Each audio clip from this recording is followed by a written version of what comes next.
राधे राधे मेरे सभी व्यूअर्स को। तो अभी ना मैं साइंस पढ़ रही थी, तो मैंने ना इसके कुछ क्वेश्चंस रेडी किए हैं, तो वो मैं आप लोगों के साथ डिस्कस करना चाहूँगी। तो मैं एनसीईआरटी से साइंस को कवर कर रही हूँ।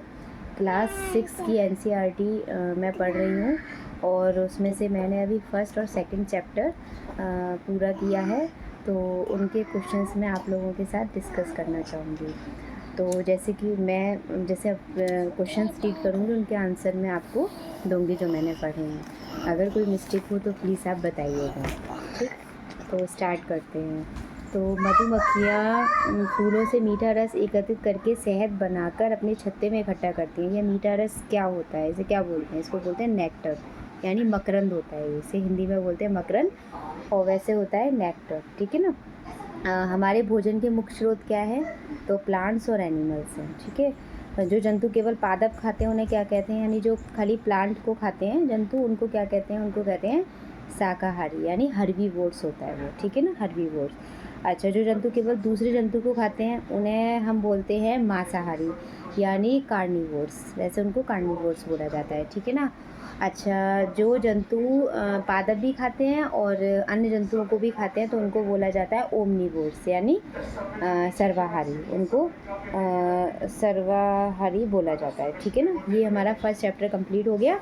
अब मैं सेकंड चैप्टर स्टार्ट करती हूँ, जो है फर्स्ट चैप्टर था हमारा भोजन, यह कहाँ से आता है, और सेकंड चैप्टर है भोजन के अवयव, ठीक है। अच्छा, हमारे भोजन में मुख्य पोषक तत्व कौन से होते हैं?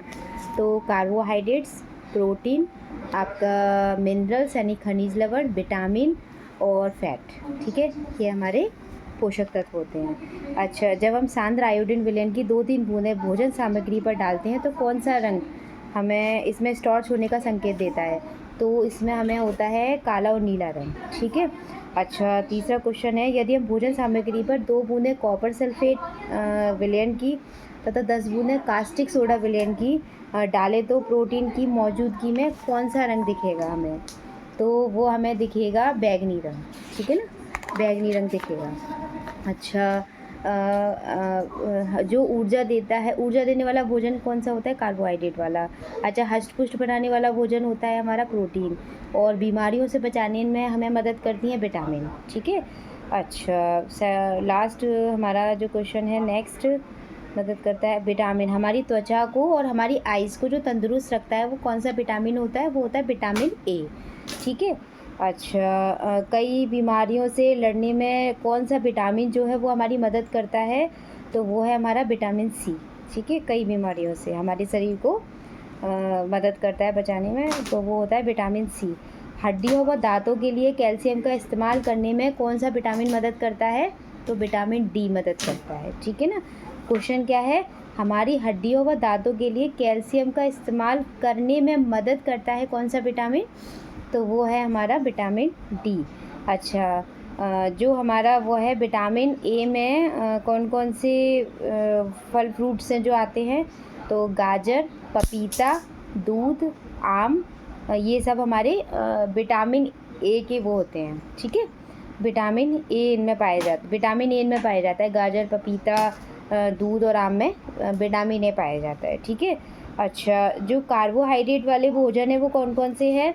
तो आपका है शकरकंद, आलू, गाजर, आपका गेहूँ, चावल, मक्का, बाजरा और गन्ना, और आपका आम और तरबूज। हाँ, तरबूज है आपका, ठीक है ना। ये हमारी क्या है? कार्बोहाइड्रेट वाले भोजन है, ठीक है। अच्छा, हमें वसा वाला भोजन कहाँ से प्राप्त होता है? तो वो हमें प्लांट और एनिमल से वसा वाला भोजन प्राप्त होता है, ठीक है। अच्छा, हमें जंतुओं से जो प्राप्त नहीं होता है वो क्या होता है? हमें कार्बोहाइड्रेट प्राप्त नहीं होता हमें जंतुओं से, ठीक है। अच्छा, प्रोटीन का प्रतिशत सबसे ज़्यादा किस में होता है? तो प्रोटीन का सबसे ज़्यादा प्रतिशत सोयाबीन में होता है, और कितने % होता है? 42% होता है ये, ठीक है ना। हाँ, ठीक। अच्छा, हमारा है प्रोटीन के स्रोत कौन कौन से होते हैं? तो आपका मछली है, पनीर है ना, मछली, पनीर, दूध है, मटर और तुअर दाल यानी अरहर की दाल, ठीक है। अच्छा, फिर नेक्स्ट क्वेश्चन है हमारा, कौन से विटामिन बी के स्रोत हैं? तो गेहूँ, चावल और यकृत, ठीक है। अच्छा, विटामिन सी के स्रोत कौन कौन से हैं? तो विटामिन सी के स्रोत हैं हमारा नींबू, आंवला, हरी मिर्च, अमरूद, संतरा और टमाटर, ठीक है। हाँ, टमाटर, ठीक है ना। ये हमारे विटामिन सी के स्रोत हैं, ठीक है। अच्छा, हमारे विटामिन डी के स्रोत कौन कौन से हैं? तो विटामिन डी के जो स्रोत हैं वो है मछली, अंडा, यकृत और दूध व मक्खन। ये हमारे विटामिन डी के स्रोत हैं। अच्छा, सबसे ज़्यादा विटामिन सी किस में पाया जाता है? तो सबसे ज़्यादा विटामिन सी जो है ना वो आंवला में पाया जाता है, सबसे ज़्यादा होता है भरपूर। तो हमारे हेयर के लिए भी काफ़ी अच्छा होता है। तो सबसे ज़्यादा जो विटामिन होता है ना वो विटामिन सी हमारे आंवला में पाया जाता है, ठीक है। अच्छा, हमारे पोषक तत्व प्रदान नहीं करते हमारे शरीर को, पोषक तत्व प्रदान नहीं करते। कौन नहीं करते हैं? तो डाइटरी रेशे होते हैं ना, वो हमारे शरीर को पोषक तत्व प्रदान नहीं करते, ठीक है। अच्छा, हमारे शरीर में अपचित भोजन को बाहर निकालने में मदद करता है, वही डाइटरी रेशे होता है, वही हमारे शरीर से ना अपचित भोजन को बाहर निकालने में मदद करता है, डाइटरी रेशे, ठीक है। अच्छा, आयोडीन के स्रोत कौन कौन से हैं? तो आयोडीन के जो स्रोत है ना वो हमारा अदरक व मछली। आयोडीन अदरक में भी पाया जाता है, मैं बहुत खाती हूँ। तो आयोडीन व मछली नहीं, मैं मछली नहीं खाती, मैं नॉनवेज नहीं खाती, मैं अदरक बहुत खाती हूँ और अपने बच्चों को भी खिलाती हूँ। तो आयोडीन जो है ना वो अदरक और मछली में पाया जाता है, आयोडीन के स्रोत हैं, ठीक है ना। अच्छा, और फास्फोरस के स्रोत क्या हैं?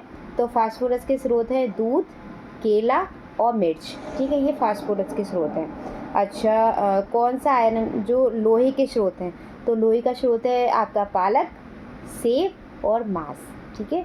तो हमें इसलिए रोज़ एक सुबह खाली पेट सेब खाना चाहिए, ठीक है, सही रहते हैं हम लोग। अच्छा, इसके बाद हमारा नेक्स्ट क्वेश्चन है कैल्शियम के स्रोत क्या हैं? तो कैल्शियम के स्रोत हैं एग और मिल्क। तो भरपूर मिल्क पीजिए, मुझे तो दूध बहुत पसंद है, तो भरपूर मेरे अंदर कैल्शियम है ठीक है। अच्छा, कौन सा विटामिन खाना पकाने के दौरान आसानी से समाप्त हो जाता है? तो विटामिन सी, विटामिन सी आसानी से समाप्त हो जाता है खाना पकाने के दौरान, ठीक है। अच्छा, अगर कोई व्यक्ति लंबे समय तक अपने भोजन में पर्याप्त प्रोटीन का इस्तेमाल नहीं करता है तो उसे कौन सी बीमारी हो सकती है? बताइए, कौन सी बीमारी हो सकती है?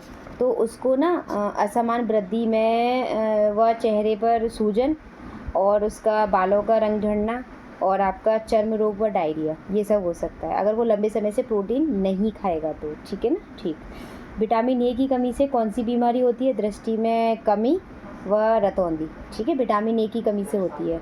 अच्छा, विटामिन बी1 की कमी से कौन सा रोग होता है? तो बेरी, ठीक है। अच्छा, विटामिन सी की कमी से कौन सा रोग होता है? तो वो होता है आपका स्कर्वी, ठीक है, स्कर्वी होता है। अच्छा, विटामिन डी की कमी से कौन सा रोग होता है? तो वो होता है आपका रिकेट्स, विटामिन डी की कमी से, ठीक है। आयोडीन की कमी के कारण घेंगा रोग होता है। कौन सा रोग होता है? घेंगा रोग होता है, जिसको गोइटर बोलते हैं इंग्लिश में, ठीक है ना, गोइटर होता है। अच्छा, कमज़ोर हड्डी व दांत सड़न रोग किसकी कमी से होता है? विटामिन सी, सॉरी कैल्शियम, तो सी लिखा हुआ था ना, कैल्शियम होता है तो सी, तो वो दिमाग में आ गया मेरे, तो कैल्शियम से होता है, सॉरी, ठीक है ना। कमज़ोर हड्डी व दांत सड़न रोग किसकी कमी से होता है? कैल्शियम की कमी से, ठीक है। अच्छा, मैंने आपको बताया था सबसे ज़्यादा जो प्रोटीन होता है वो सोयाबीन में होता है 42%, ठीक है, ये मैं आपको बता चुकी हूँ। अच्छा, शहद का मुख्य घटक क्या होता है? फ्रक्टोज़, क्या होता है? फ्रक्टोज़ होता है। अच्छा, कौन सा शर्करा तत्काल ऊर्जा प्रदान करता है? तो ग्लूकोज़ ऊर्जा प्रदान करता है, एनर्जी, ठीक है ना। अच्छा, हमारे शरीर में ऊतकों का निर्माण कौन करता है? प्रोटीन, ऊतकों का निर्माण कौन करता है? प्रोटीन। अच्छा, किससे ऊर्जा प्राप्त नहीं होती है? तो विटामिन से ऊर्जा हमें प्राप्त नहीं होती है, ठीक है ना, हमें विटामिन से ऊर्जा प्राप्त नहीं होती है। अच्छा, नेक्स्ट क्वेश्चन है प्रोटीन की कमी के कारण कौन सी बीमारी होती है? तो क्वासियोकर होता है जो हमें प्रोटीन की कमी के कारण बीमारी होती है, ठीक है। अच्छा, हमारे शरीर को सर्वाधिक ऊर्जा प्रदान करता है कार्बोहाइड्रेट, ठीक है। अच्छा, प्रोटीन नहीं पाया जाता, किस में सबसे ज़्यादा प्रोटीन नहीं पाया जाता? चावल में प्रोटीन नहीं पाया जाता, ठीक है ना। अच्छा, विटामिन की खोज किसने की थी? केसी मीर फंक ने की थी, ठीक है। अच्छा, विटामिन ए का वैज्ञानिक नाम क्या है? रेटिनॉल। विटामिन ए के वैज्ञानिक नाम क्या है? रेटिनॉल। विटामिन बी का वैज्ञानिक नाम आपका है थायमीन। अच्छा, विटामिन सी का वैज्ञानिक नाम एस्कोर्बिक अम्ल, एस्कोर्बिक अम्ल, ठीक है। विटामिन डी का वैज्ञानिक नाम कैल्सीफेरोल है, ठीक है। अच्छा, विटामिन ई का वैज्ञानिक नाम टोकोफेरोल, क्या है? टोकोफेरोल। अच्छा, विटामिन के का वैज्ञानिक नाम फिलोक्विनोन, ठीक है। अच्छा, विटामिन B12 का वैज्ञानिक नाम सायनोकोबाल्मिन, ठीक है। ये हमारा विटामिन B12 का वैज्ञानिक नाम है, ठीक है। अच्छा, विटामिन ई की कमी से कौन सी बीमारी होती है? तो ये होता है आपका इम्पोर्टेंस, ये बीमारी होती है इम्पोर्टेंस, ठीक है, इम्पोर्टेंस। अच्छा, विटामिन के की कमी से कौन सी बीमारी होती है? तो इससे होता है रक्त का थक्का ना जमना, ठीक है ना, रक्त का थक्का ना बनना, डजंट फॉर्म ब्लड क्लोटिंग, इसको इंग्लिश में बोलते हैं, ठीक है ना। अच्छा, अब हमारा नेक्स्ट क्वेश्चन है, विटामिन जो वसा में घुलनशील होते हैं, तो ए, डी, ई और के, ये वसा में घुलनशील होते हैं। अच्छा, जो विटामिन जल में घुलनशील हैं वो है आपका बी और सी, ठीक है ना, ये आपके जल में घुलनशील होते हैं, विटामिन बी और विटामिन सी, ठीक है ना। हाँ। अच्छा, कोबाल्ट किस विटामिन में पाया जाता है? तो ये पाया जाता है विटामिन B12 में, ठीक है, कोबाल्ट पाया जाता है। अच्छा, परमाणु सिद्धांत के पिता जॉन डाल्टन के सम्मान में डाल्टोनिज्म नाम के शारीरिक डिसऑर्डर को दिया गया है? तो ये है रंगीन अंधापन, इसको दिया गया है। तो ये मेरा ना आज फर्स्ट और सेकंड चैप्टर साइंस का फिनिश हो जाता है। तो कल मैं मिलती हूँ आपको नई ब्लॉग के साथ, लेकिन वो मैं आपको मिलूँगी शाम में ही, क्योंकि मेरे हस्बैंड के फ़ोन से ही मैं वीडियो बनाती हूँ, तो इसीलिए अभी मैंने फ़ोन नहीं आया है, नया आ जाएगा तो मैं दिन में भी डाल दिया करूँगी। तो मिलते हैं नेक्स्ट ब्लॉग में। जय श्री कृष्ण, राधे राधे। प्लीज़ सब्सक्राइब करें और लाइक करें।